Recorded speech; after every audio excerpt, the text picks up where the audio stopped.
a gente tem, nesse momento, essa questão da PL 2630, que, salvo engano, ela já passou pelo Senado e foi aprovado por algo como 44 a 32 votos, né? Não sei se você estava nessa votação, gostaria que você também dissesse a respeito disso. E como é que você sente, primeiro, a importância desse projeto de lei para tudo que segue em termos de organização e comunicação social no Brasil, e como é que você enxerga, como é que você avalia, enquanto senador da República, essa medida agora do Alexandre de Moraes com relação ao Telegram, que foi emitida há poucos instantes ainda hoje? Bom, antes de responder a sua pergunta, César, eu quero fazer um parênteses aqui com relação àquela fala na CPI sobre que você se refere aí sobre... porque, infelizmente, no Brasil, ainda nós vivemos um Brasil em que a premissa é que todos somos iguais perante a lei, sem distinção de qualquer natureza, mas ainda tenta-se desqualificar uma pessoa pública por exemplo, pelo sexo. Se é uma mulher, ela sofre. Se é pela orientação sexual, sofre. Ou tenta desqualificar pela cor da pele. Infelizmente, essa é uma triste realidade. Mas por que eu estou fazendo questão de fazer esse parênteses aqui?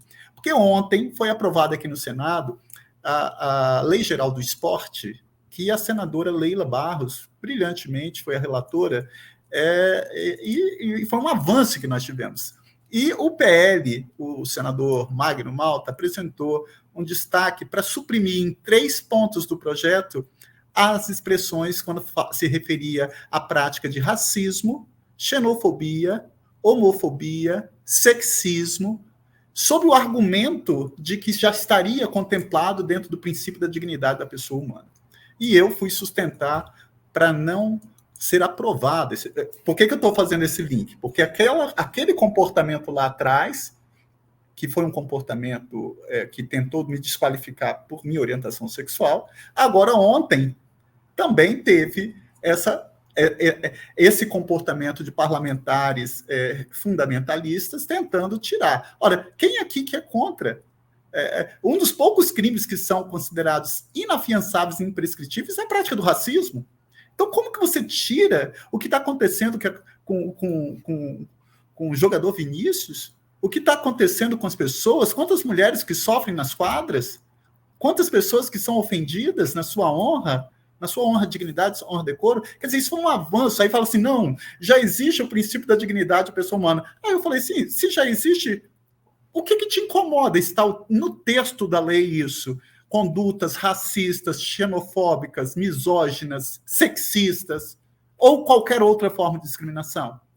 Então, o rol seria exemplificativo e depois ele abre. Então, não teria isso, e graças a Deus derrubamos o destaque e manteve nos 3 artigos as expressões ali, porque um dos princípios, um dos fundamentos da República Federativa do Brasil, isso não sou eu que estou dizendo, está no artigo 3º, inciso 4 da Constituição Federal, desde o dia 5 de outubro de 88, é promover o bem-estar de todos e abolir toda e qualquer forma de discriminação. Agora, para responder a sua pergunta com relação ao PL das fake news, nós temos que entender, eu tenho uma frase que eu já tive a oportunidade até de falar isso publicamente algumas vezes, que a liberdade de expressão ela não pode ser utilizada como escudo protetivo para a prática de crime. Se sua opinião fere, machuca, mata, você não tem liberdade para expressar. É simples assim. Então, esse PL, temos que colocar... A gente tem também que saber comunicar isso. Primeiro que esse PL ele não está penalizando nenhuma pessoa física. Nenhuma. Ele se atém à responsabilização das plataformas. Ou seja, o conteúdo dessas plataformas ela não pode simplesmente ser um repositório para distribuir, divulgar, sem ter responsabilidade naquilo que ela está divulgando. E a lei ela é clara. Não é qualquer conteúdo, é conteúdo criminoso. Ora, conteúdo criminoso é uma coisa. Então, todos temos que ter responsabilidade, inclusive as grandes empresas. E a qualquer empresa, primeiro, que não é pessoa física. Segundo, que é só para conteúdo criminoso. Terceiro, que não é para qualquer empresa, que qualquer plataforma que tenha mais de 10 milhões de visualizações mensais. Então, você tem aí a possibilidade de você aplicar uma multa pelo Poder Judiciário, e essas empresas teriam que fazer essa verificação do conteúdo. Se é um conteúdo criminoso, ela tem que tirar daquela plataforma. Olha, nós tivemos uma pandemia da Covid, nós tivemos a pandemia da Covid, em que a plataforma, elas também tiveram muita responsabilidade, porque quantas plataformas ficaram difundindo a utilização de medicação sem nenhuma comprovação científica?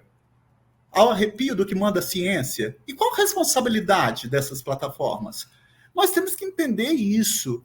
No ser humano, para viver em sociedade, o Estado avocou para si essa responsabilidade de ditar as regras que nós temos que viver na comunidade. Todos nós somos regulados. Por que as grandes empresas, que têm 10 milhões de usuários mensais, elas não vão ser responsáveis pelo conteúdo criminoso? Volto a falar, não é qualquer conteúdo, é conteúdo criminoso, e crimes estão no Código Penal desde 1940, e todos os crimes previstos em leis penais especiais ou extravagantes. Então, eu acho que a gente tem que passar em qualquer ambiente que nós tivermos, na conversa, no bar, quando você saiu do seu trabalho, é com sua família, ou com a sua tia que mexe no WhatsApp, fala assim, olha, você sabe o que é esse PL? Esse PL está proibindo. Olha, César, é muito triste você ver o número de adolescentes que estão praticando, se automutilando. É muito triste você ver pessoas que estão praticando o suicídio. É muito triste esse comportamento de ódio criminoso que está sendo difundido. E as plataformas vão falar assim, não, nós não temos responsabilidade. Não. A lei é clara. Quem, de qualquer forma, concorre para um crime, incide nas mesmas penas a este combinada na medida de sua culpabilidade. Seja autor, seja coautor, seja partícipe moral na forma de induzimento, que é dar a ideia, ou partícipe moral na forma de instigação, que é reforçar a ideia que você já tem, seja o partícipe material, que é na forma de auxílio, mas quem de qualquer forma concorre, responde pelo mesmo fato. Então, o PL não está ferindo liberdade de expressão, não vai tirar do usuário a sua autonomia em se expressar. Ele está simplesmente falando, olha, a internet, as plataformas, as redes sociais, mais 10 milhões de usuários mensais, elas têm que fiscalizar conteúdo que seja criminoso. Porque se for criminoso, não pode. Ela tem que retirar. Isso é um avanço. Eu não vejo... Olha, quem nada deve, nada teme. Qual o problema de você aprovar um projeto de lei ou estabelecer isso como lei no nosso Estado Democrático de Direito? Eu acho que vai ser um grande avanço. Nós estamos vendo aí ataques em escolas, nós temos aí comportamento neofascista que está sendo difundido, e nós vamos ficar numa conduta assim, extremamente de observação e falar, olha, essas plataformas não têm nenhuma responsabilidade? Não. A responsabilidade, ela se impõe. O conceito de crime doloso está no Código Penal, disse o crime doloso quando a gente quis o resultado ou assumiu o risco de produzi-lo, e o crime culposo quando ele deu causa ao resultado por imprudência, negligência ou imperícia. E quem de qualquer forma concorre tem que ser responsabilizado.